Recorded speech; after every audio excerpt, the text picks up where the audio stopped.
ठाणे जिल्ह्याची तहान भागवणारं बदलापूर जवळील बारवी धरण पूर्ण क्षमतेनं भरलं असून आज पहाटे 4 वाजता धरणाच्या 11 दरवाजांमधून पाण्याचा विसर्ग सुरू झालाय। गेल्या काही दिवसांपासून पावसानं थोडी उसंत घेतली असली तरी धरण क्षेत्रात आतापर्यंत 2002 मिलीमीटर इतक्या दमदार पावसाची नोंद झाली आहे। त्यामुळे धरण 100% भरून ओव्हरफ्लो झालंय। आज पहाटेपासून धरणाच्या सर्व 11 दरवाजांमधून 2500 क्युसेक वेगानं पाण्याचा विसर्ग सुरू झालाय।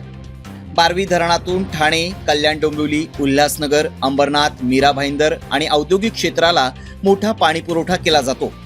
धरण पूर्ण भरल्यामुळे आता ठाणे जिल्ह्याची आगामी वर्षाची पाण्याची चिंता पूर्णपणे मिटली आहे। धरणातून पाण्याचा विसर्ग सुरू झाल्यामुळे प्रशासनाकडून नदीकाठच्या गावांना सतर्कतेचा इशारा देण्यात आलाय।